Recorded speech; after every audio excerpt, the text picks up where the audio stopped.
Tá conseguindo ouvir agora, Nayá?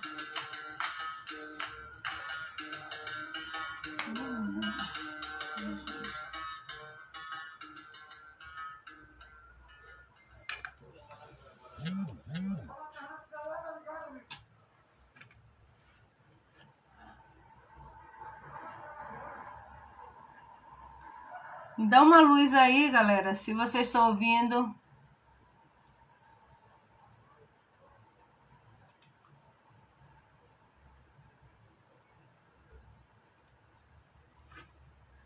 Inícia, tá me ouvindo?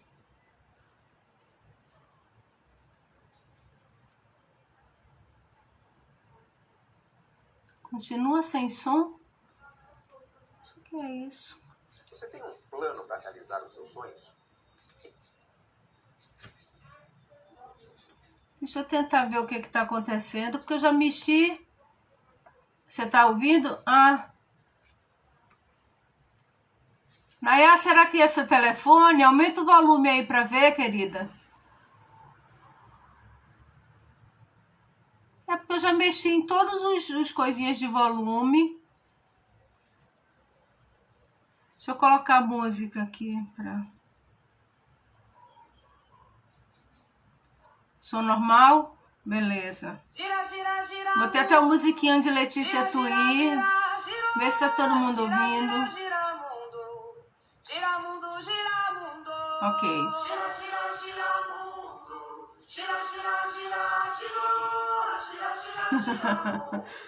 Acontece. Aumenta o volume, Nayá. Acontece. Nas melhores famílias de Londres. Você não sabe as loucuras que eu faço. Ah, Deus. Você não tem noção. Arroz Giramundo. Eu chamei por ele.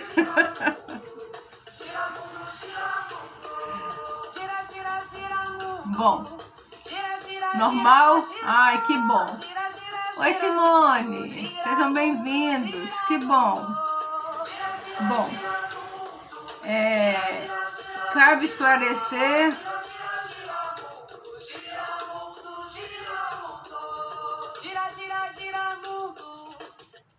que essa música foi composta por Letícia Tuí e está no CD Para os Anjos e Orixás, né?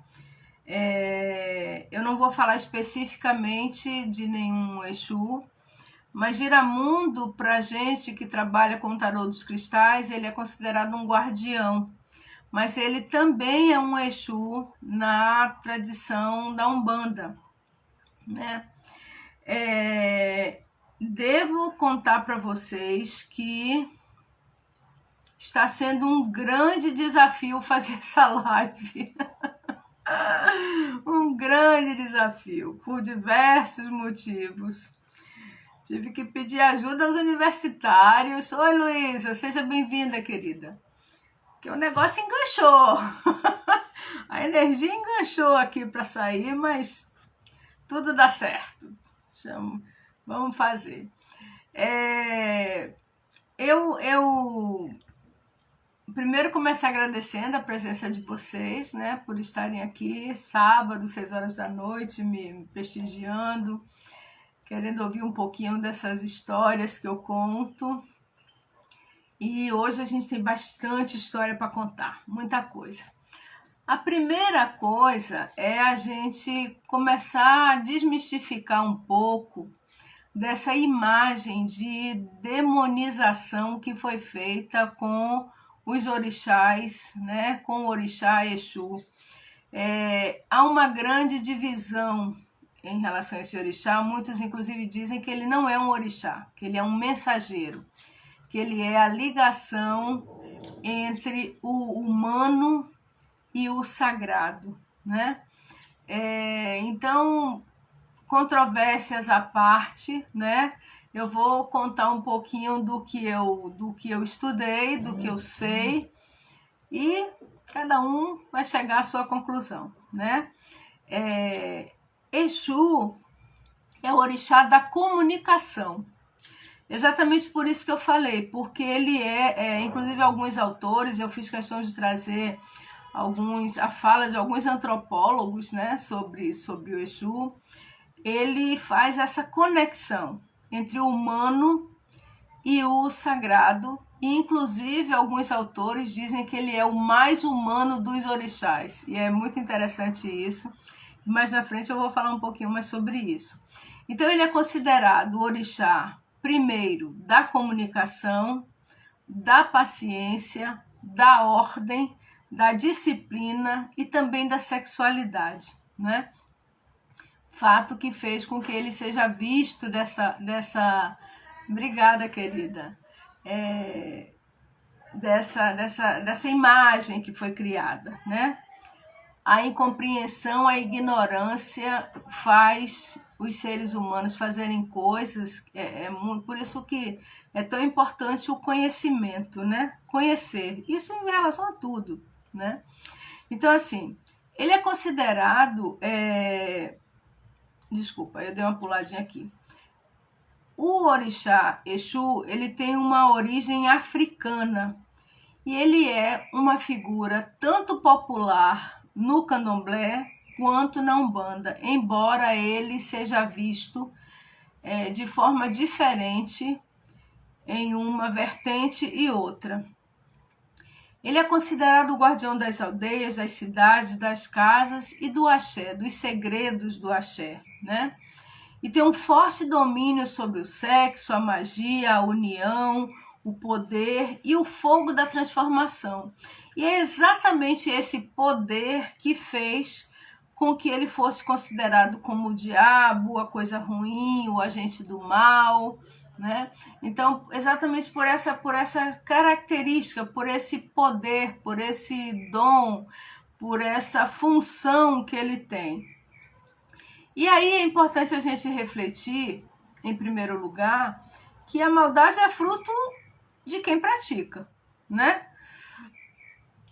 O Exu, ele não vai simplesmente estar lá, sair do lugar dele e dizer assim, eu vou fazer mal para Joaleide. Não. É preciso que haja alguém que peça a Exu-orixá para fazer mal para Joaleide.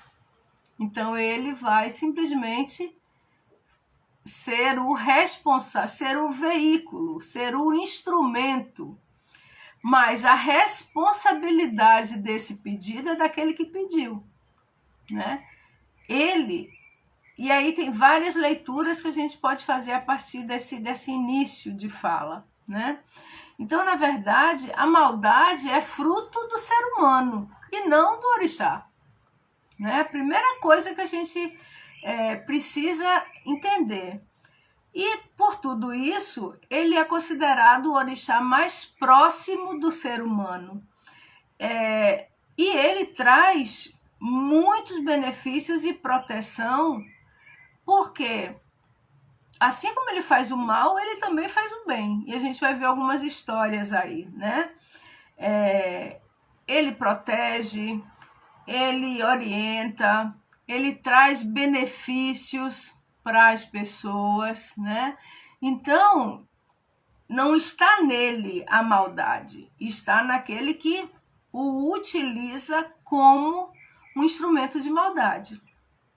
E a responsabilidade, neste caso, não é do orixá, até porque, neste caso, ele não tem o livre-arbítrio.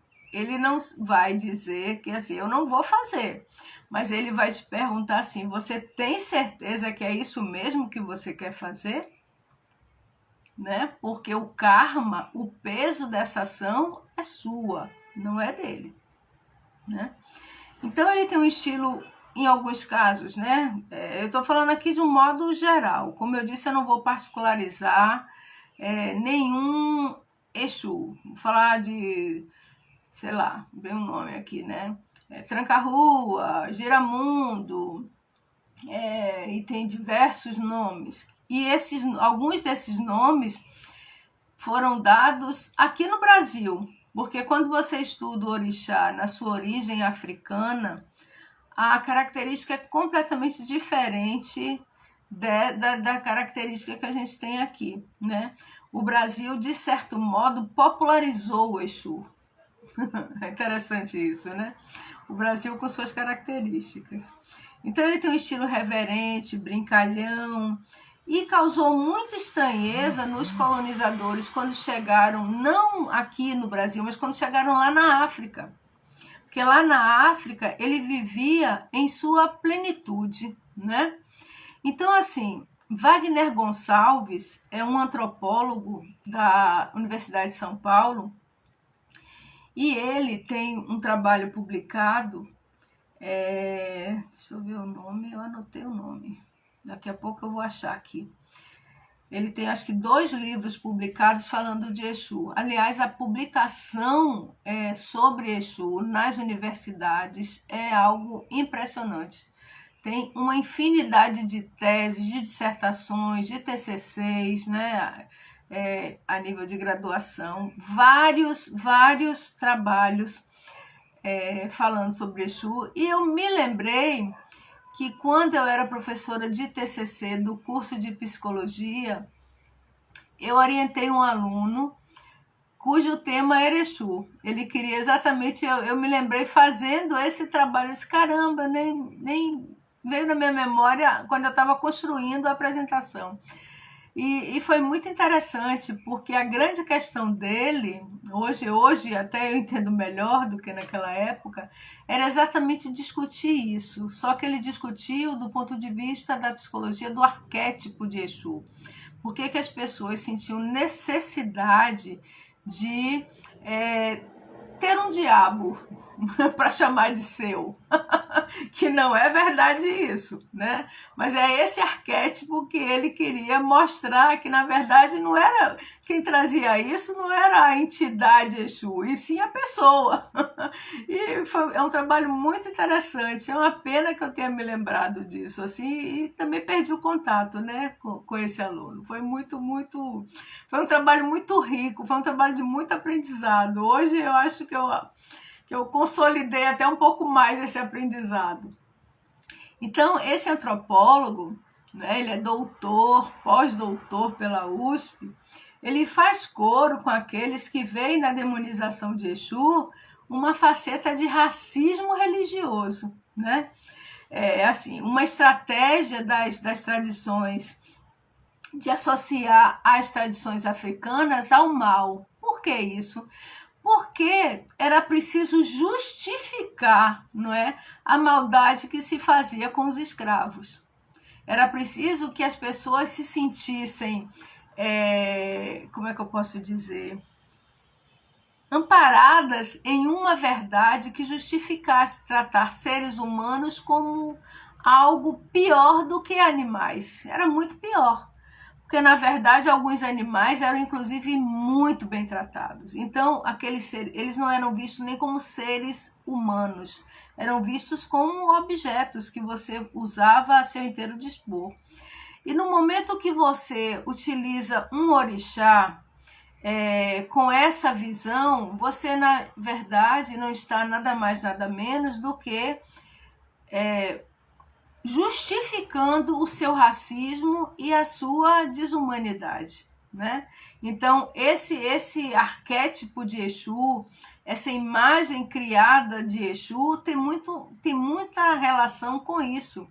Era preciso que as tradições africanas fossem colocadas como ruim, como má, que precisava ser combatida. E quem foi escolhido para ser o representante de tudo isso foi o Exu. Então o Exu virou o diabo cristão. Lá na frente eu vou falar um pouquinho mais sobre isso, né? Então, assim, esse antropólogo ele diz assim, que o cristão domesticou, né? Que esse diabo foi domesticado. E aí ele explica, Exu estava lá quietinho no canto dele e veio a tradição judaico-cristã e disse, você é o demônio. O que acontece? Exu assumiu a carapuça de demônio. Então, e aí esse mesmo trabalho é bem interessante, ele conta assim, você vai num terreiro de Umbanda e fala com Exu, né? Diz que está com problema de família, profissional, que quer ser ajudado. Com o demônio cristão, você não tem diálogo. Você não vai conversar com o diabo. Olha, diabo, me ajude, eu estou precisando arranjar um emprego. Alguém faz isso, né? Ó, diabo, eu estou precisando. Pois é, quebra. Você estudar, Exu quebra esses paradigmas mesmo. É muito interessante. Então, assim, você não vai chegar para o diabo e dizer isso, mas para o Exu você vai. Você vai fazer uma oferenda para o Exu para ele te ajudar a arranjar um trabalho. Você vai fazer uma oferenda para o Exu para ele te ajudar a resolver um problema familiar, né? Então, assim, você também pode pedir para o Exu fazer o mal, vai ficar na sua conta. Então, ele faz o mal, mas ele também faz o bem, depende do que você for pedir, né? Então, e esse mal, ele é considerado porque ele tem o quê? Ele está ancorado, essa imagem desse Exu está ancorado num sistema cristão de bem e de mal. Mas, porque o bem e o mal é uma questão, assim, do seu ponto de vista. Aquele que, sei lá, pede para fazer um mal para alguém, do ponto de vista dele, ele está fazendo um bem para si mesmo, né? Então, eu estou vendo aqui, Elaine, está aqui na minha frente. Bom, se eu for fazer lá um trabalho, pedir para Exu, para tirar ela da minha vida, para fazer com que ela desapareça da minha vida, pode ser um mal para Elaine, mas naquele momento eu estou pedindo um bem para mim. Então, é nesse aspecto que ele chama a atenção, que o bem e o mal é uma questão baseada de acordo com o ponto de vista daquele que faz. Bom, claro que existe mal e mal, né? Então, é por aí. Então, assim, então ele vai fazer o bem também, né? Se há essa demonização do Exu, há uma para falar essa palavra é difícil, exuzização, essa aspas aí nessa fala, que é desse antropólogo, né, do demônio. Então, pelo sistema brasileiro, ele pode voltar a ser um anjo, uma resposta. Então, no momento que você pediu a ele para te arranjar um emprego, por exemplo, e você tem esse emprego, você recebe esse benefício, ele não é mais o demônio, ele não é mais a coisa ruim, ele é um anjo que te ajudou a resolver um problema muito sério, né? Então tem muita essa questão. Esse mesmo antropólogo, os nomes dos livros a mania de eu ficar passando na frente, né? Então, assim, ele publicou um livro, Exu, o Guardião da Casa do Futuro, né? E tem um outro livro também. Eu achei um livro que esse eu vou mais para frente comprar, que fala do Exu como guardião do karma. É como se ele viesse, essa entidade existisse para nos ajudar a resgatar os nossos karmas. Eu passei só o olho no livro e fiquei bastante interessada em estudar, mas isso vai ser uma coisa mais para frente, tá? Então, assim, a associação entre o Exu e o demônio é um sinônimo de que eu não sabia lidar, povo europeu, não sabia lidar com esta liberdade, né, que esse orixá tinha e levava para aqueles que o seguiam. Então, o que aconteceu? Eu comecei a dizer que ele não era ruim, ele não prestava, ele era coisa ruim, ele era o diabo e que eu devia ter medo dele, né? Então, uma mentira que se conta muitas vezes acaba virando uma verdade, né? Então, é bem por aí. Então, essa demonização de Exu começou com os primeiros contatos dos europeus com o povo africano. Assim que se começou a descobrir a tradição africana, né, eles começaram a criar essa imagem. Então, eles não tentaram entender quem era esse Exu com os olhos da tradição africana. Eles tentaram rotular esse Exu com base no seu olhar europeu. Então, tudo começou, essa demonização, por aí, né? Tem uma outra estudiosa na área de educação, também da USP, eu vi que na USP tem várias publicações sobre isso, né? Ela faz uma pesquisa, que o nome dessa pesquisa é Uma Análise das Múltiplas Faces de Exu por meio de canções brasileiras. Então, tem uma infinidade de canções que falam de Exu. Aí ela elencou um número grande de canções e começou a analisar como que essas cantigas, como que essas músicas mostravam o Exu. Então, esse Exu aqui é mau, esse Exu aqui é bom, esse Exu aqui é o diabo, esse Exu... Então, claro, a música é um reflexo da cultura de um povo. Música é cultura. Então, essas crenças, esses valores, eles estão na nossa cultura. Então, o que eu acredito, eu vou repassar na poesia, na música, por aí afora, né? Então ela diz assim, ó, e aí ela chama atenção que mesmo isso tendo nascido lá atrás, século XIV, século XV, né? 1500, século XVI, início do século XVI, fim do século XV, início do século XVI, mas ela diz assim, tal associação foi feita pela Igreja Católica, e, posteriormente, está sendo feita pelas igrejas evangélicas. Então, ela explica, ressaltando que atualmente acontece uma espécie de reapropriação dessa atitude, principalmente por essas igrejas neopentecostais, né? Então, assim, existem sessões exclusivas para expulsão dos demônios no corpo daqueles que lá estão. Então, essas pessoas têm o demônio no corpo e precisa de uma igreja, precisa de uma crença, precisa de um credo que tire esse demônio ou esses Exus do seu corpo para que ele possa fazer parte daquela igreja. Então, uma coisa que aconteceu no século XV, em pleno século XXI, a gente está tendo uma releitura dessa demonização desse orixá, né? Desse, vamos chamar de personagem, tá certo? Então, é bem interessante a gente pensar nisso. E aí eu vou ler a primeira lenda, né?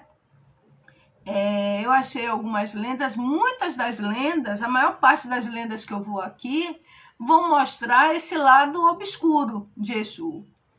Somente acho que uma ou duas lendas é que vão mostrar que ele pode ter um outro lado. Por quê? Porque quando a gente conta história também com base nas nossas tradições, né? Com base nas nossas crenças, nos valores que nós aprendemos. Então, vai muito por aí. Então, bora lá. Exu leva aos homens o oráculo de Ifá. Quem estava aqui comigo na primeira, né, eu não sei do que eu chamo, na primeira live, pronto, na primeira live sobre as lendas e os orixás, quando eu falei de Oxum, Oxum queria se apropriar do poder do jogo de búzios, do jogo de Ifá, que é aquele que tem os segredos do jogo, né? E para isso ela precisou enganar Exu. Aqui vai falar um pouquinho, não de Oxum, Oxum não vai entrar aqui nessa história, né? Especificamente, mas vai contar um pouquinho dessa história do jogo. Como é que o jogo de búzios ou o jogo de Ifá, que é o oráculo de Ifá, que tem diferença do jogo de búzio, não é comum, né? Do jogo de búzio para o jogo de Ifá, chegou aos seres humanos. Então, bora lá. Em épocas remotas, os deuses passaram fome. Às vezes, por longos períodos, eles não recebiam bastante comida de seus filhos que viviam na terra. Os deuses cada vez mais se indispunham uns com os outros e lutavam entre si guerras assombrosas. Os descendentes dos deuses não pensavam mais neles, e os deuses se perguntavam o que poderiam fazer. Como ser novamente alimentado pelos homens? Os homens não faziam mais oferendas e os deuses tinham fome. Sem proteção dos deuses, a desgraça tinha se abatido sobre a terra e os homens viviam doentes, pobres, infelizes. Um dia, Exu pegou a estrada e foi em busca da solução. Exu foi até Iemanjá em busca de algo que pudesse recuperar a boa vontade dos homens. E Iemanjá lhe disse: nada conseguirás. Chapanã já tentou afligir os homens com doenças, mas eles não vieram lhe oferecer sacrifícios. E Iemanjá disse: Exu matará todos os homens, mas eles não lhe darão o que comer. Aí ele foi... Aí Xangô já lançou muitos raios e já matou muitos homens, mas eles nem se preocupam com ele. Então é melhor que procure solução em outra direção. Os homens não têm medo de morrer. Em vez de ameaçá-los com a morte, mostra a eles alguma coisa que seja tão boa que eles sintam vontade de tê-la e que, para tanto, desejem continuar vivos, né? Olha a sabedoria de Iemanjá, né? Ou seja, não adiantava matar as pessoas. Elas precisavam ser despertadas no seu desejo, né? Então Exu retornou seu caminho e foi procurar Orugã. Orugã lhe disse: Eu sei por que vieste. Os 16 deuses têm fome. É preciso dar aos homens alguma coisa de que eles gostem, alguma coisa de que os satisfaçam. Eu conheço algo que pode fazer isso. É uma grande coisa que é feita com 16 caroços de dendê. Arranje os cocos da palmeira e entenda seu significado. Assim poderás conquistar os homens. Exu foi ao local onde havia palmeiras e conseguiu ganhar dos macacos 16 cocos. Exu pensou, mas não atinava o que fazer com eles. Os macacos então lhes disseram: Exu, não sabes o que fazer com os 16 cocos de palmeira? Vai andando pelo mundo e em cada lugar pergunta o que significa esses cocos de palmeira. Deves ir a 16 lugares para saber o que significam esses cocos de palmeira. Em cada um desses lugares recolherás 16 odus, né? 16 saberes. Reconhecerá 16 histórias, 16 oráculos. Cada história tem a sua sabedoria. Conselhos que podem ajudar os homens. Vai juntando os odus e ao final de um ano terás aprendido o suficiente. Aprenderá 16 vezes 16 odus. Então volta para onde moram os deuses. Ensina aos homens o que terás aprendido e os homens irão cuidar de Exu de novo.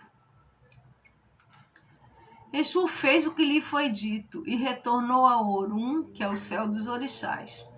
Exu mostrou aos deuses os odus que havia aprendido e os deuses disseram: Isso é muito bom. Os deuses então ensinaram um novo saber aos seus descendentes, os homens. Os homens então puderam saber todos os dias os desígnios dos deuses e os conhecimentos do porvir, do que está por vir, do futuro, né? Quando jogavam os 16 cocos de dendê e interpretavam o odu que eles indicavam, sabiam da grande quantidade de mal que havia no futuro. Eles aprenderam a fazer sacrifício aos orixás para afastar os males que os ameaçavam. Eles recomeçavam a sacrificar animais e a cozinhar suas carnes para os deuses. Os orixás estavam satisfeitos e felizes. Foi assim que Exu trouxe aos homens o Ifá, né? Então, essa lenda ela foi retirada do livro Mitologia dos Orixás, de Reginaldo Prandi, né? Um livro que eu sempre menciono aqui. É um livro que tem todas as lendas dos orixás, de todos os orixás, os que a gente conhece e os que não são tão conhecidos. E aí, assim, qual foi o papel de Exu? Ele foi um intermediário, né? Por isso que é dito que ele é um intermediário entre os deuses, entre os orixás e os seres humanos. E o que ele despertou nos seres humanos? Qual foi o papel dele? Aprender um conhecimento que os seres humanos desejavam para que eles pudessem conquistá-los, né? Tem uma história muito interessante em relação a essas oferendas, né? As oferendas, na verdade, elas são coisas do humano. Os orixás, efetivamente, eles não precisam dessas oferendas, porque eles não dependem disso, embora as lendas falem muito disso. Essas oferendas começaram a ser feitas, esses sacrifícios começaram a ser feitos como um disfarce para os negros que fugiam das fazendas, das senzalas, e iam em busca de um quilombo, de um lugar de liberdade, né? Aí o que os outros escravos faziam? Os outros escravos colocavam cachaça, né? Para que eles se animassem, para que eles conseguissem ter alguma alegria nesse caminhar. Colocavam a farofa, colocavam a carne ou frango, para que essas pessoas que estavam com fome, que estavam fugindo, que estavam sem ter nada, pudessem se alimentar. E aí, essa é a grande história das oferendas, né? Só que as lendas, elas são humanas, não são os orixás que criaram essas lendas. Então, na verdade, essas oferendas, elas aparecem muito isso. E essa história de oferenda, ela existe desde que o mundo é mundo, né? O ser humano, ele sempre acha que ele tem, exatamente, eles eram muito espertos, né? Então eles achavam essas coisas no meio da estrada, no meio da estrada, nas encruzilhadas, os outros achavam que eram oferendas para os deuses, mas na verdade eles estavam alimentando seus irmãos, que precisavam dessa força, que precisavam disso para continuar fugindo e para encontrar um espaço de liberdade, que eram os quilombos, né? Mas desde que o mundo é mundo, o ser humano acredita que ele precisa sacrificar, né? Para que a felicidade chegue, eu preciso fazer um sacrifício. E aí esses sacrifícios acontecem das formas mais diversas, né? A gente assiste os filmes, vê que tem algumas tribos, né? Os aborígenes, eles jogavam as mulheres mais bonitas dentro de um vulcão para placar a ira do vulcão, né? Eu preciso dar presentes para Iemanjá, para ter uma boa pescaria. Não estou desqualificando nada disso, mas assim, isso são crenças humanas, né? São crenças humanas. Então, e essa questão das oferendas, elas são de sempre, desde que o mundo é mundo, desde que o ser humano começou a buscar o auxílio da natureza para conseguir alguma coisa, né? Preciso dar para que eu possa receber. Isso por si só já dá 3 teses de mestrado de doutorado. Então, olha só. Eu falei mais cedo que eu não cumprimentei as pessoas que chegaram. Chegou aí Simone Salles, Cláudio, Luísa, Thaís, sejam todos muito bem-vindos. É uma alegria vocês estarem aqui. Se eu pulei alguém aí, me perdoe, porque só estou vendo essas pessoas aqui na minha telinha. O Exu, ele tanto é popular na Umbanda, quanto ele é popular no Candomblé. Mas tem uma diferença, né? Se você for num terreiro de Umbanda, vai ter lá uma festa. Lilian, também Lilian. Luzinete também, acho que também está aí, que eu vi mais cedo. Tem uma diferença.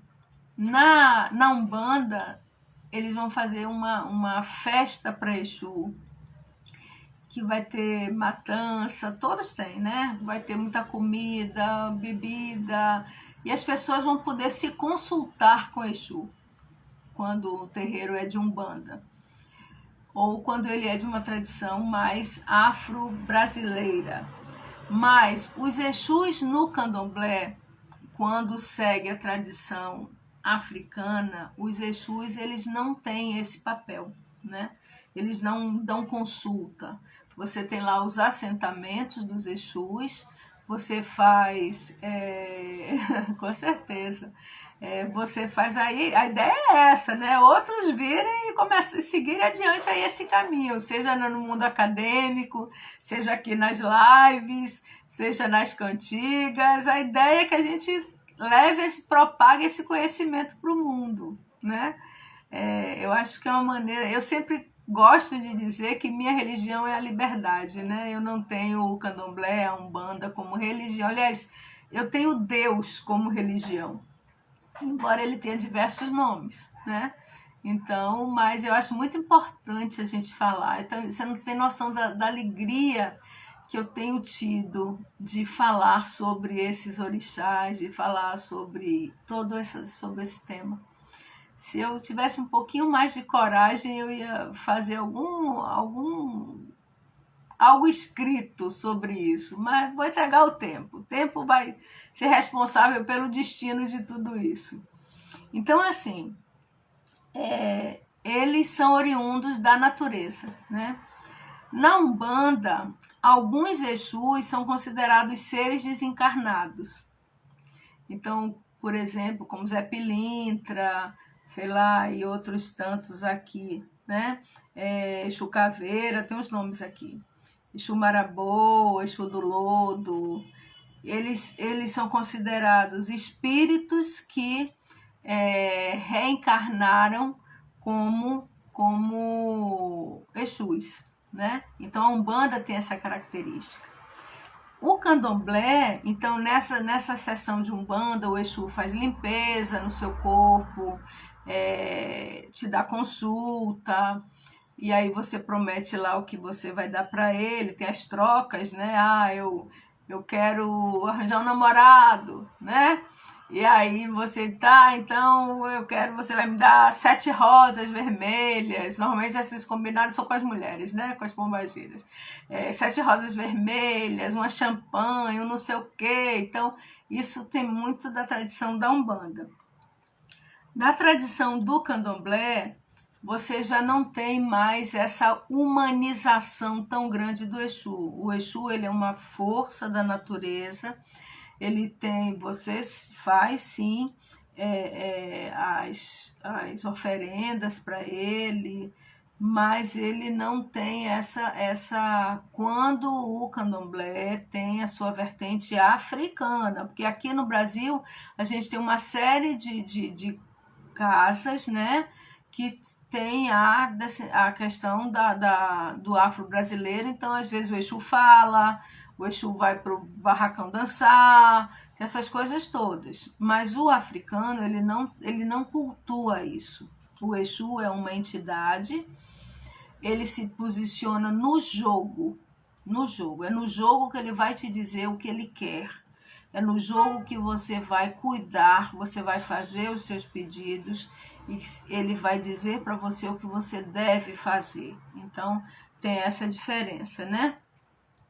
Então, eu escrevo um monte que vocês não têm noção do tanto de coisa que tem escrito aqui, e aí eu vou falando, pulando, né? Então, assim, de um lado ou de outro, gente, os orixás, eles agem todos na luz. Porque no Candomblé, deixa eu ler aqui que isso é importante, ó.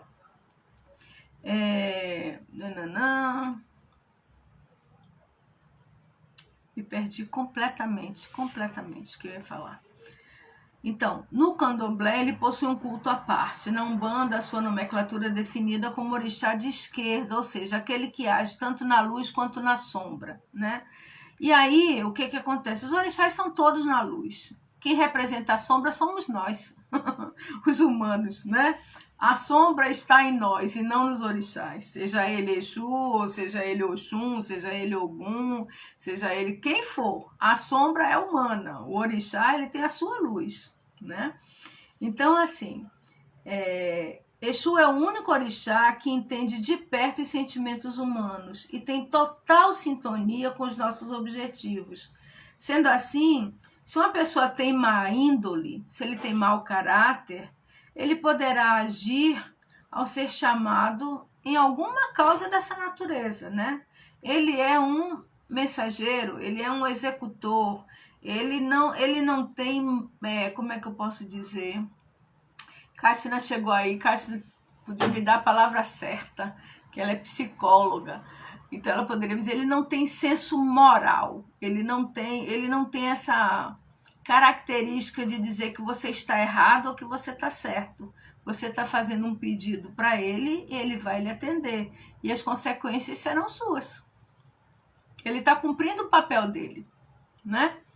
Então, assim, o crescimento, a evolução dele vai além do bem e do mal. A evolução dele vai por ele ter cumprido o papel ao qual ele está aqui para desempenhar.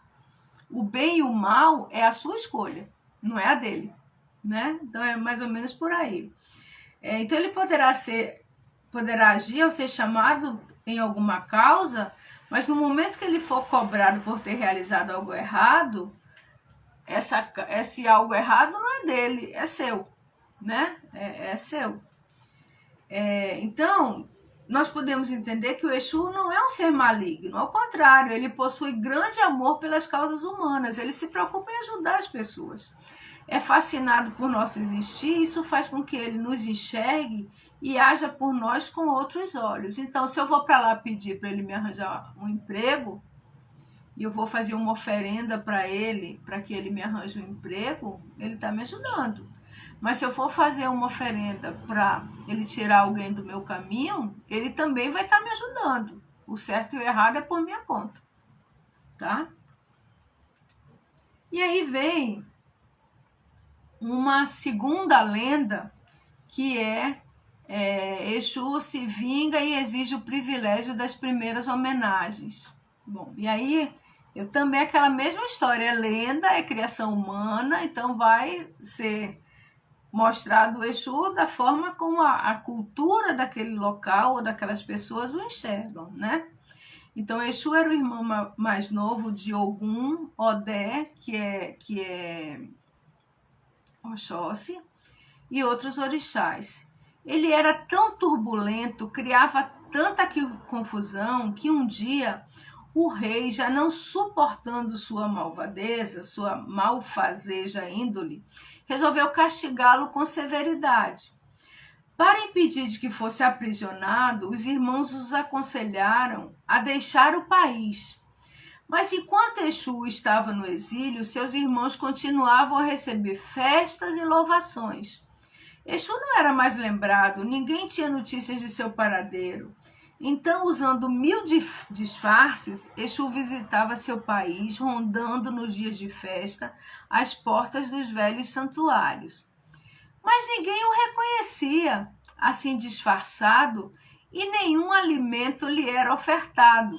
Vingou-se ele, semeando sobre o reino toda a sorte de desassossego e confusão. Assim, o rei decidiu proibir todas as atividades religiosas até que descobrissem a causa desses males. Então, os babalorixás reuniram-se em comitiva e foram consultar um babalaô que residia nas portas da cidade. O babalaô jogou os búzios e Exu foi quem falou no jogo.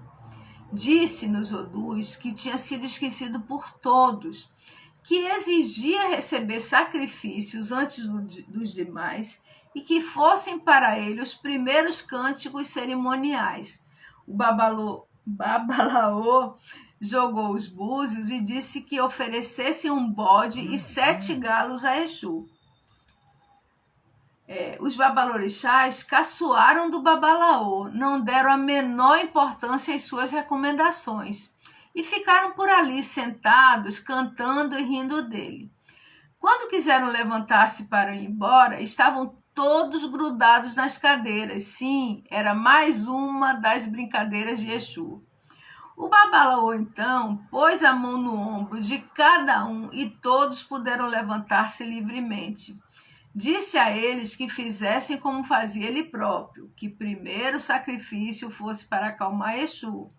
E assim, convencidos, foi o que fizeram os pais e mães de santo naquele dia e sempre desde então, né?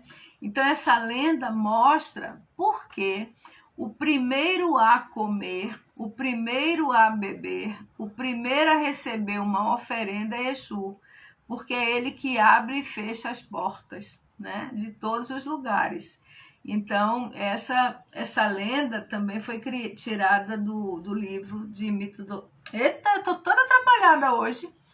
Mitologia dos Orixás, de Reginaldo Prandi, né? E aí justifica o porquê de Exu ser o primeiro, né? É como assim, se ele não for o primeiro a comer, se prepara que vem confusão, né?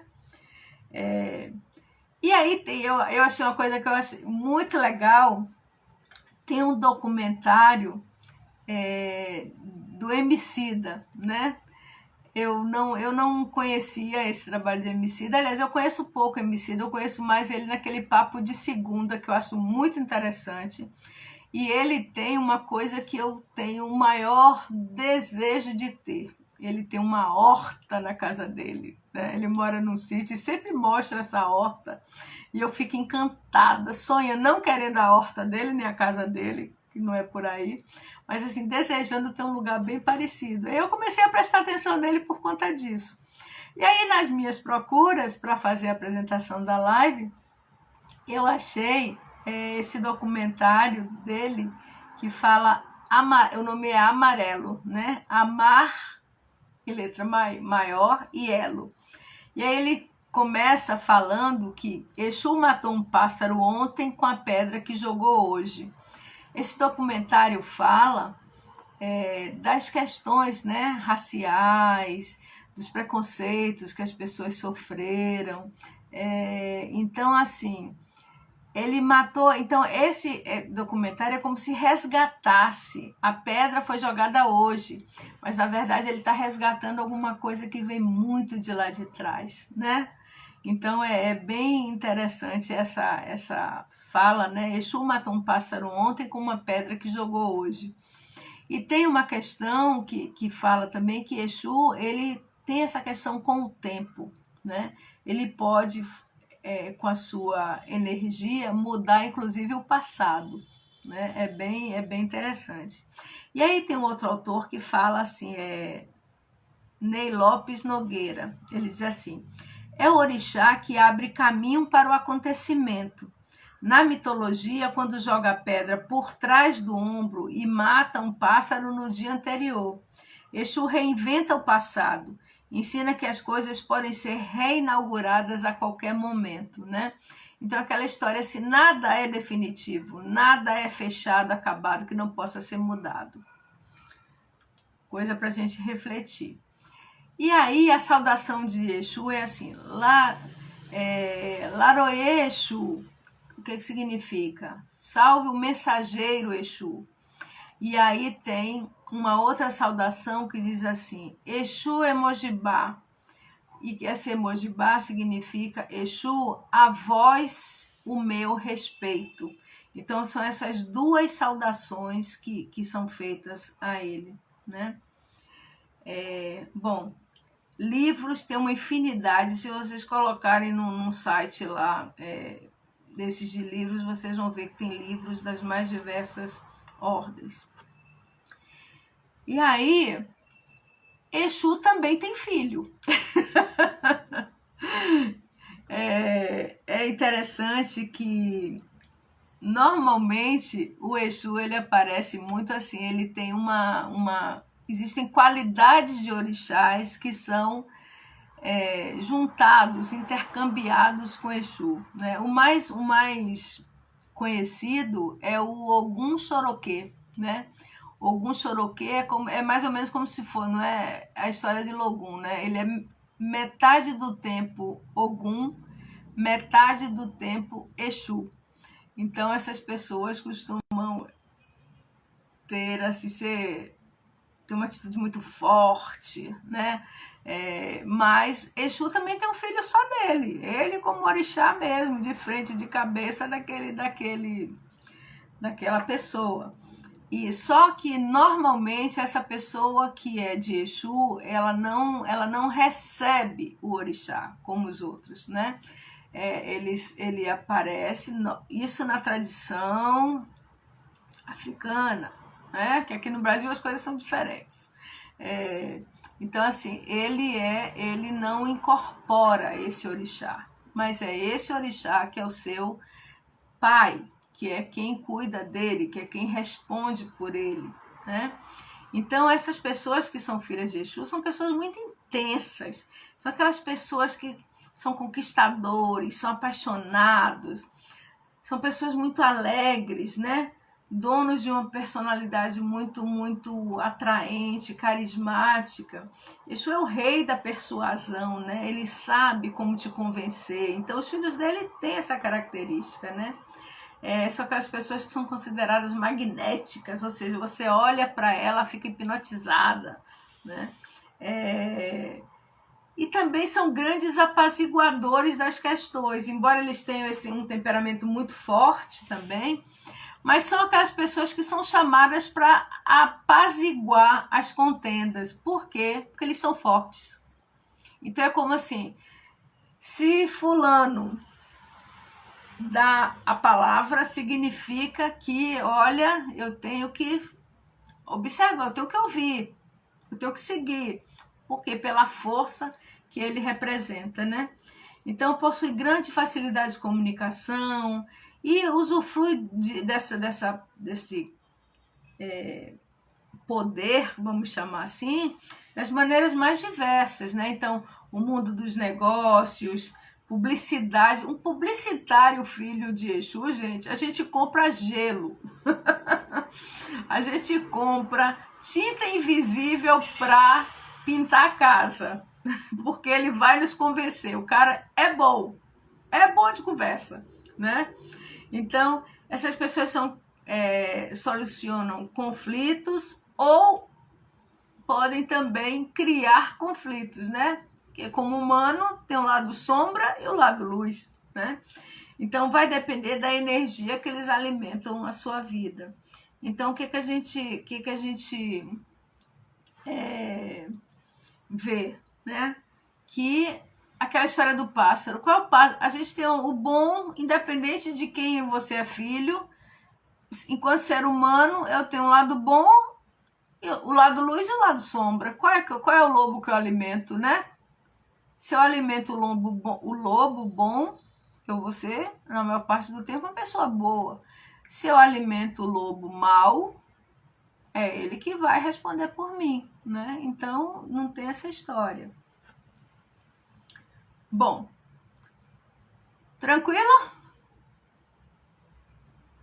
Tranquilo até aqui? Tô amando os coraçõezinhos. Estou, assim, apaixonada. Bom, tô doida pra contar uma historinha pra vocês. Mas ela tá mais na frente. Ai, ai. Então, olha só. Quem é Exu, né?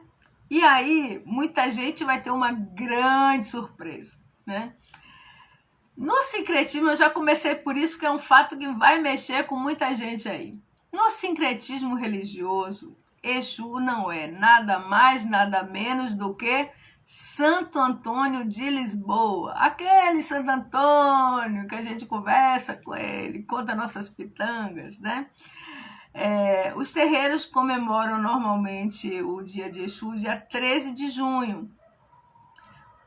Ele é cultuado normalmente nas segundas-feiras. Os símbolos dele são o tridente e o ogó, sendo que esse tridente não é aquele tridente do diabo, é a tridente dos 3 saberes, né? As cores vermelho e preto, o número é o 1, que é o número do líder, olha o cara da persuasão, da comunicação, né? Do que vende tinta invisível para pintar a casa. Ele é um pioneiro, é original, né? É o mago. Então, esse número 1 representa muito isso, né? A numerologia explica a gente esse número 1, né? Ele é o primeiro a comer, ele é o pioneiro, no sentido de ser pioneiro. Então, ele é pioneiro, ele é o primeiro. Ele é o orixá das ideias, né? Da novidade, do inusitado. Não é à toa que ele é tão... sofre tanto. Porque você ser pioneiro, você paga o preço. Você paga o preço de ser pioneiro, né? Então tem muito isso. A bebida que é dada a ele normalmente é cachaça, né? Aguardente, vinho tinto. A comida, farofa de dendê, carne vermelha. Normalmente essa carne é crua ou mal passada, só passada no dendê, frango, e aí por aí vai. Aí vai depender também do lugar, né? O elemento dele é o fogo. As ervas que são trabalhadas com ele é arruda, salgueiro, pinheiro, eucalipto e urtiga. Essas são as ervas que são utilizadas para fazer os trabalhos para ele. As flores são os cravos vermelhos, normalmente são as flores vermelhas. O cravo é para o orixá masculino e a rosa para a orixá feminina, né? Os animais, bode, cabra, cão, cachorro, né? Não para matar, não para comer. Quizila, comidas brancas e alho, né? Então, e aí eu disse assim, ai meu Deus, será que eu tenho alguma quizila de Exu? Porque eu detesto alho. Eu brinco, inclusive dizendo assim, eu acho que em alguma vida eu fui alguma vampira, porque eu tenho horror a alho. E aí eu disse assim, quizila de Exu? Eu digo, vixe, achei alguém que também não gosta. Então, comida branca, porque as comidas dele, a comida branca são comidas dos orixás ou de Oxalá, né? Mas tem uma questão assim, o Exu, todas as oferendas que vão ser feitas na casa, um pouco dessa comida é dada primeiro para ele, né? Então, uma coisa que eu não falei assim, os orixás, ele tem os seus, alguns têm os seus Exus, né? São ligados a tais Exus. Então, você é filha de Oxum, aí você tem um orixá que é a ligação entre Oxum e você. Então, também funciona dessa forma, né? Local de oferta, as encruzilhadas. Normalmente, as encruzilhadas de estrada, porque ele trabalha com abertura de caminho, né? Então, você utiliza aquelas encruzilhadas de estrada. Cemitério, locais de terra e areia, né? Quais são os cristais que trabalham com ele? A turmalina preta, a cianita preta e o rubi. Essas pedras, elas são conhecidas porque são pedras normalmente que têm energia da limpeza, né? Do descarrego. O rubi é pela cor vermelha. Então tem muito a ver com isso, com a cor. Mas eu achei também. Aqui, deixa eu pegar. Aqui. Vou achar aqui minhas pedrinhas. Então, aqui, ó. O ônix, né? Que até Jerônimo falou da outra semana. Meu rubi tá ali. A hematita, que também é uma pedra que foi atribuída a ele. E uma pedra que também, essa pedra é marrom, ela é um marrom mais avermelhado, é a granada. Essa pedra, ela é a pedra da organização, mas ela também é a pedra da abertura. Então eu fiquei interessante, fiquei com vontade, assim, eu sou apaixonada pela granada. Quando minha vida está de cabeça para baixo, normalmente eu programo minha granada e peço ajuda, porque é uma pedra que ajuda muito na organização, na abertura, no novo, né? Não gosta não, Lilian. Aliás, nenhum orixá gosta de mentira, de falsidade, de traição. Eles são muito leais. Eles são muito leais. E eles cobram essa lealdade dos seus filhos. É impressionante isso. E com Exu não é diferente. Ele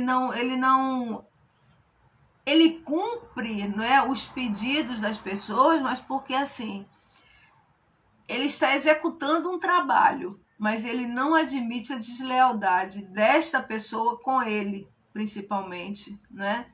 Porque assim, você ser desleal com o outro é responsabilidade sua e você vai pagar o preço. E você vai pagar o seu preço, né?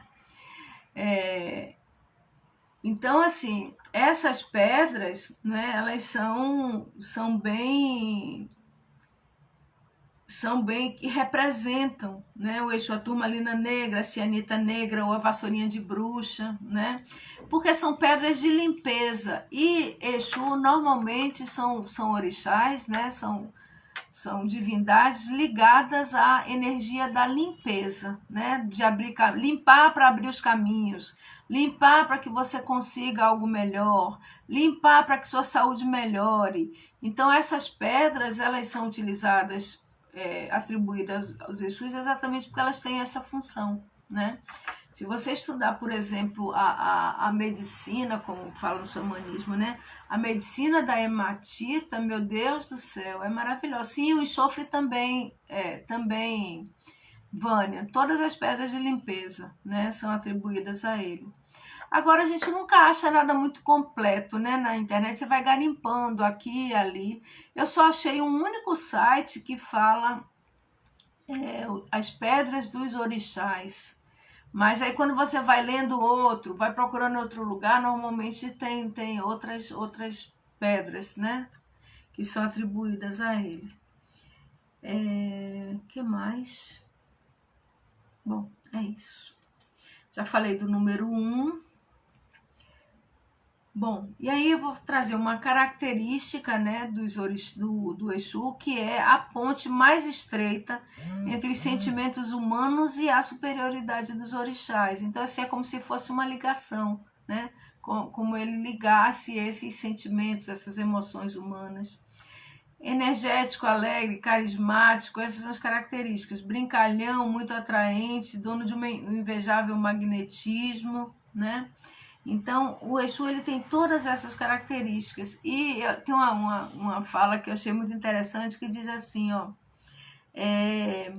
o Exu, ele é capaz de fazer o erro virar acerto e o acerto virar erro.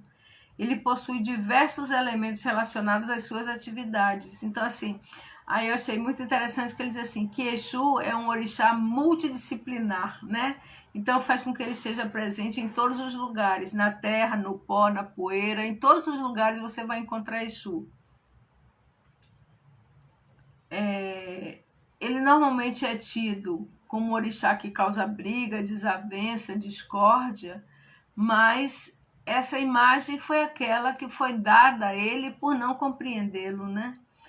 Então, Exu, ele é um orixá que tem uma linda função, mas também é pesada. Qual é a função dele? A função primeira dele? Testar as pessoas. Olha só, né? Quanto que elas pensam e fazem. Porque no momento que você tem um livre-arbítrio, mas no momento que você... Vou falar já, Elaine. No momento que você pede o mal de alguém, consciente de que você está fazendo mal, esse é um teste do seu caráter. Esse é um teste da sua aproximação com o divino, né? Então, pedis e recebereis, mas por outro lado, a colheita, né? A colheita é certa, né? Não? Você vai colher. Eu não quis falar, Elaine, de nenhum orixá especificamente, mas o Exu Mirim, ele é considerado uma vertente brasileira, né? É uma criança, é um Exu em forma de criança. E alguns colocam, sim, ele tem as mesmas características, as mesmas funções. Exu é Exu, seja ele qual for. A função dele é ser mensageiro, a função dele é testar o ser humano para ver se ele... O que ele está fazendo uso do seu poder, né? Do seu poder. Então, ele não é nem bom nem ruim. Ele é, né? Então, ele não leva o erro à maldade. Isso aí quem faz é você. Então, isso vale para todos os Exus. Aquele que você, sei lá, eu achei um lugar que estava falando assim, Exu 7 caveiras. A gente pensa que uma coisa, Ave Maria, horrorosa, né? Que é algo muito ruim, porque caveira atribui um símbolo do mal, não é uma coisa ruim, morte, mas a função dele é essa. O que você vai pedir para ele é problema seu, né? O Exu em si, ele tem uma função. A função primeira dele é essa ligação entre o divino e o humano. Ele estaria, como se fosse no meio, intercedendo por um, trazendo a mensagem do divino. Por isso que ele é o representante, por isso é que Ifá, que é o deus do jogo, né, ensinou para ele, diferente dessa lenda que a gente ouviu hoje, o jogo. Por quê? Porque o jogo é um intermediário entre o que os orixás querem, o divino, para que os seres humanos façam. Ela é dupla, né? Os humanos também, através do jogo, que é referendado por Exu, levam os seus pedidos para os orixás. Então, o papel dele é esse. De que forma que isso vem, a responsabilidade é sua, né?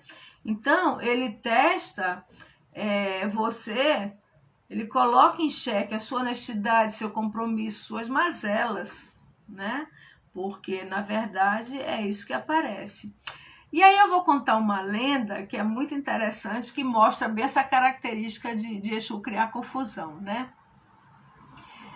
Caveira simboliza a igualdade. É verdade, Cláudio, bem lembrado, porque branco, preto, azul, amarelo, rico, pobre, quando a carne sai de cima é tudo a mesma coisa, né? É isso mesmo, maravilha, muito bom.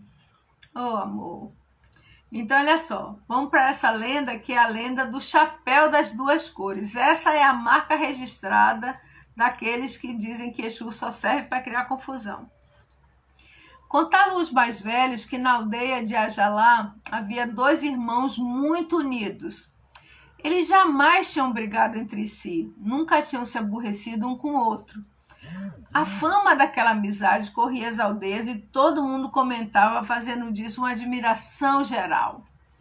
Um dia, Exu andava por aquele lugar e ouviu comentários sobre o fato.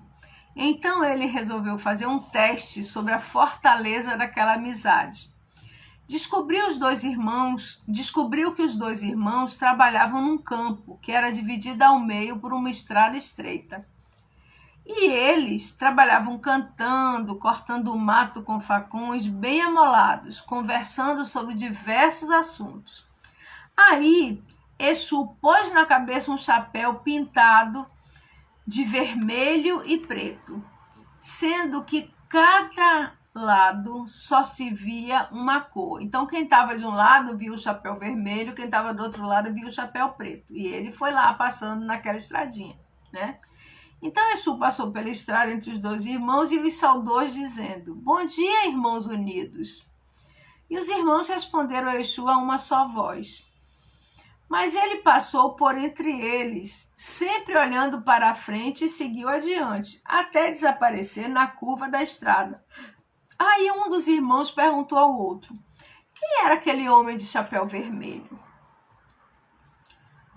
Aí o outro respondeu: "Chapéu vermelho?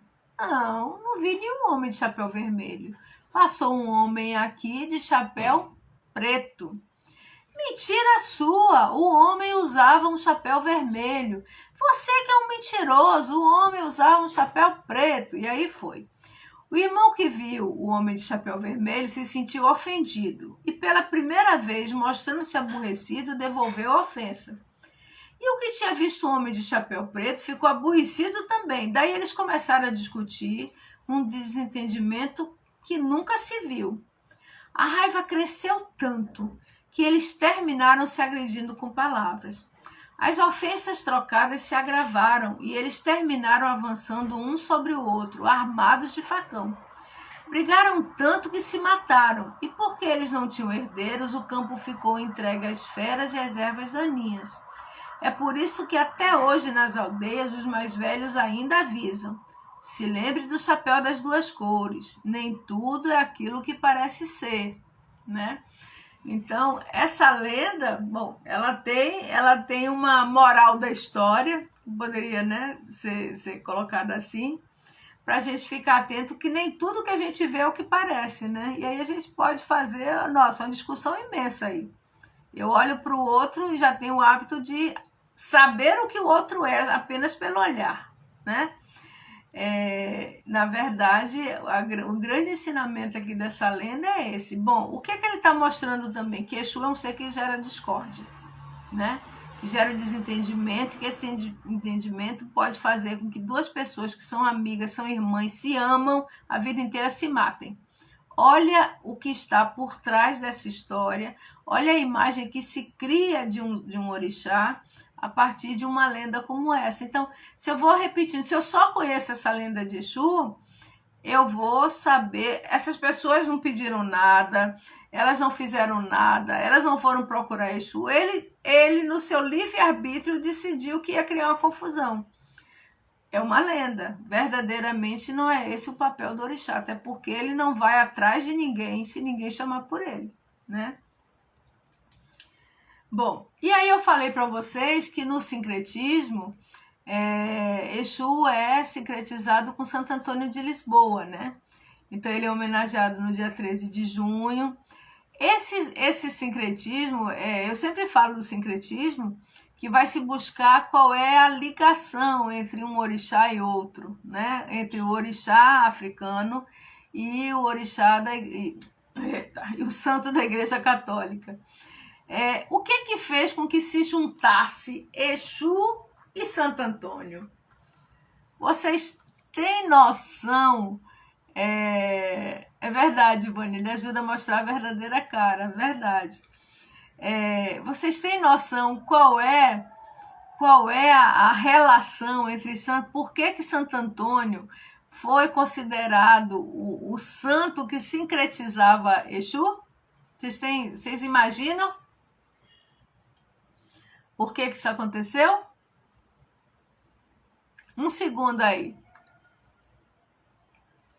Um segundo. Vou botar até uma musiquinha. Música para esperar. Música que eu gosto. Deixa eu ver, adoro essa música. Essa música ela não foi criada para Letícia Tui, quando escreveu essa música. Ela fez essa música para Os Guardiões. Mas Luz e Fé tem todas as características que são atribuídas a um Exu também, tá? E aí por isso que eu tô tocando essa música. E quando vocês pensam?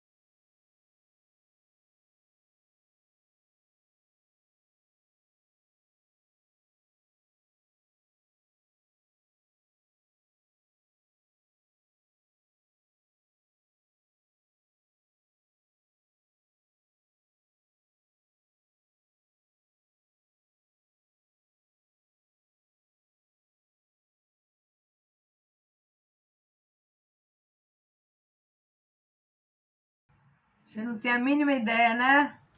Vou te contar então.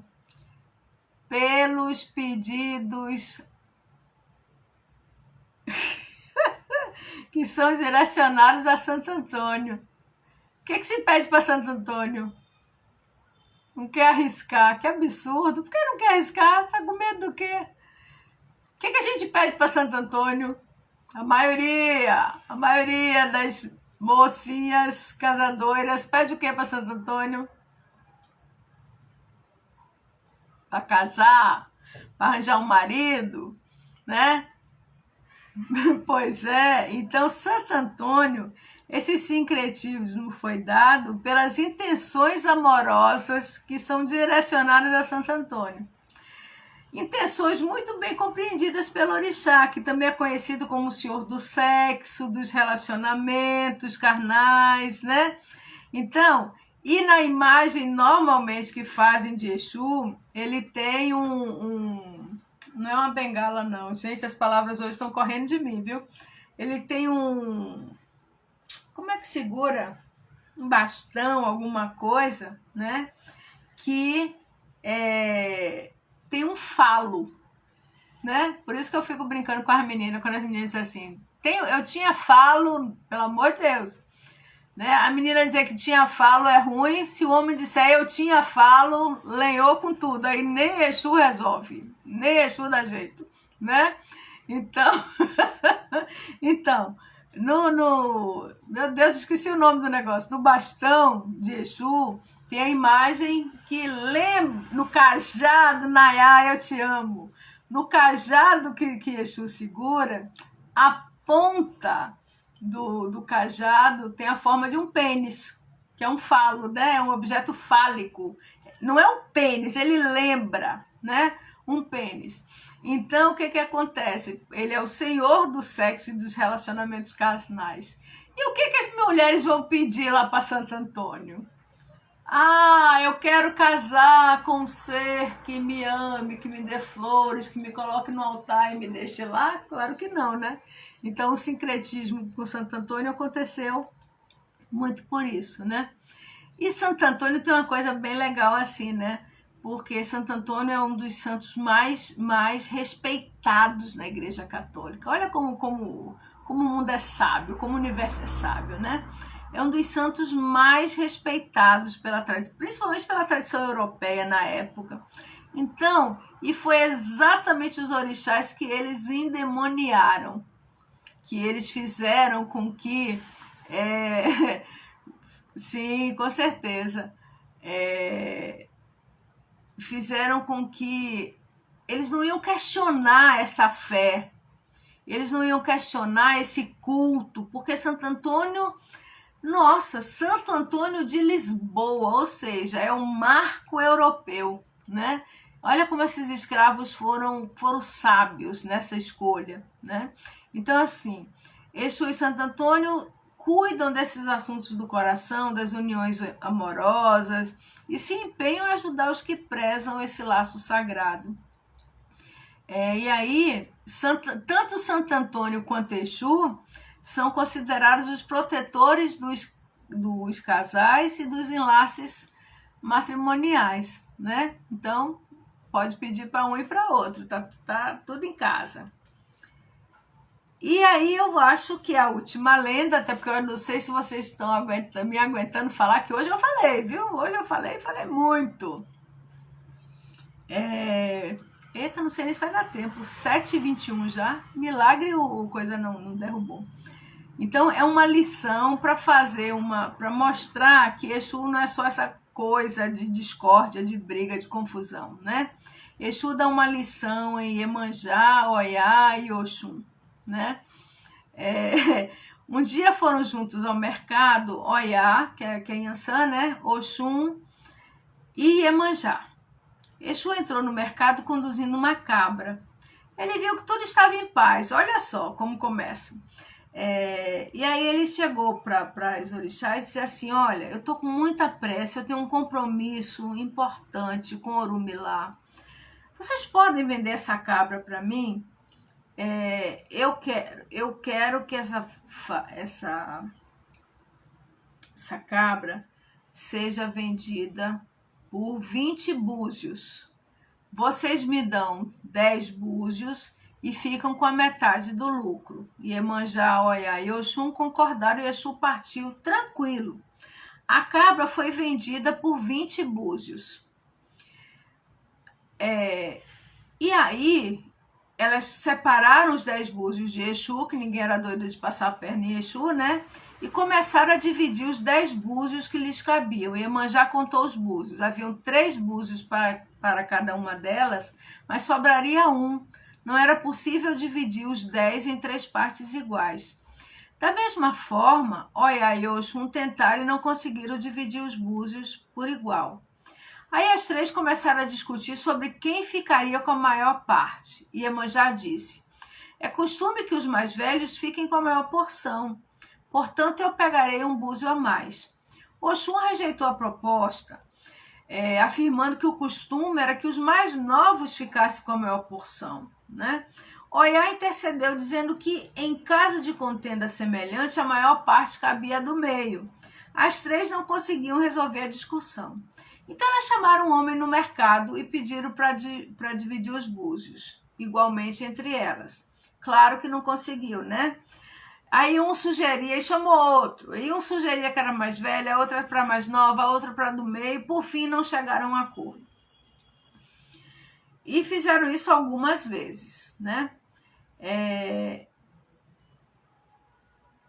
Eles não conseguiam resolver essa questão e estavam nessa discussão até que Exu voltou ao mercado para saber o que estava acontecendo e recebeu os búzios dele, né? Então ele disse: onde está a minha porção? Aí elas deram a ele os 10 búzios e lhe pediram para dividir os 10 búzios de modo igual, né? Equitativo. Exu deu 3 búzios a Iemanjá, 3 búzios a Yansan e 3 búzios a Oxum. O 10º búzio ele segurou, colocou num buraco no chão e cobriu com terra. Aí Exu disse, aí elas ficaram olhando, né, sem saber o que fazer. Aí Exu disse que o búzio extra era para os antepassados, conforme o costume que se seguia no Orum. Toda vez que alguém recebe algo de bom, deve se lembrar dos antepassados. Dá-se uma parte das colheitas, dos banquetes e dos sacrifícios aos orixás e aos antepassados. Assim também deve ser feito com dinheiro. Esse é o jeito como é feito no céu. Assim também na terra deve ser. Quando qualquer coisa vem para alguém, deve-se dividi-la com seus antepassados, porque você só conseguiu isso pelo saber que eles lhe deram, né? Lembrai que não deve haver disputa pelos búzios. Iemanjá, Oiá e Oxum se entreolharam e reconheceram que Exu estava certo. Então, o Exu também tem muito isso. Quando a gente estava falando ali da lealdade, né? Da organização, de tudo, do respeito às tradições, então Exu também é um representante disso. E aí eu fiquei achando que eu não ia achar oração para Exu. Eu fui com isso na cabeça e achei várias. Tem oração para arranjar namorado, tem oração, vou até copiar. Tem oração para arranjar dinheiro, tem oração para tudo. E aí eu arranjei uma mais geral, eu sempre gosto de uma mais geral, né? E aí eu vou ler para vocês, como eu fiz na outra semana, se conectem com aquilo que vocês estão precisando, né? Orixá Exu, vós que sois o orixá regente do vazio, o orixá vitalizador, o orixá esgotador dos excessos humanos e de suas ilusões vãs, auxilie-nos. Pedimos ao Senhor e ao Pai Criador Lorum que nos guie para que vazio não nos tornemos. Não nos permitam nos perder na dualidade dos momentos da vida. Orixá Exu, não deixe que perturbações espirituais e materiais minem nossa força de vontade e livre-arbítrio, nem a nossa vontade de viver. Orixá Exu, Senhor da dualidade que vemos na matéria, oriente-nos para que não sejamos seduzidos por caminhos que nos levam a uma paralisação evolutiva e consciência das trevas da ignorância em que mergulhamos quando vazios de Deus nos tornamos. Livra-nos de tudo aquilo que nos afasta do nosso Criador e afaste de nós o mal. E se merecedores formos, que tenhamos paz e prosperidade para conduzirmos nosso fardo nessa encarnação de maneira mais amena, com a ausência de nossos abismos e negativismos sobre tua guarda e proteção. Que assim seja para todos nós. Tem oração para Exu. Tem oração para todo mundo e para tudo, né? Então, gente, muito obrigada. Nossa, a gente está aqui há 1h28. Acho que foi o dia que eu mais falei. Então, quero agradecer a vocês por estarem aqui. Dizer que foi um desafio falar desse orixá, porque realmente é algo que a gente precisa compreender bem, né? E dizer que com fé em Deus e em todas as forças do bem, que é isso que vale, a gente lidar com as forças do bem. No próximo sábado eu vou estar aqui, e aí nós vamos falar do orixá que representa a justiça justa, a justiça divina, que é Xangô, né? O orixá da justiça, tá bom? Então, espero vocês. A Vânia tá pedindo para lembrar que segunda-feira a gente vai fazer uma live no canal dela, Vânia Crist... Opa, deixa eu ler aqui, eu não decorei. Vânia Terapias com Cristais. A gente vai falar sobre ervas que curam, as ervas e as curas. E aí nós vamos estar lá no canal de Vânia e vai ser uma alegria ter vocês lá com a gente. É muita informação, tem muito. E isso aqui é um extrato, Ed, é um extrato. Se você for ler os livros que falam sobre isso, eu falei para as meninas não, que tem um menino aí também, tem Cláudio. Que tem um livro que mostra que Exu é o guardião do nosso karma. Então é um livro que vale a pena a gente ler. Obrigada, meus amores. Maravilhosa é você, Alice. Você é um doce na minha vida. Bora lá. Boa semana, bom domingo e boa semana para todos nós. Até sábado. Que bom, Ed. Que coisa boa. Obrigada, gente. Ó. Beijo. Obrigada, Simone.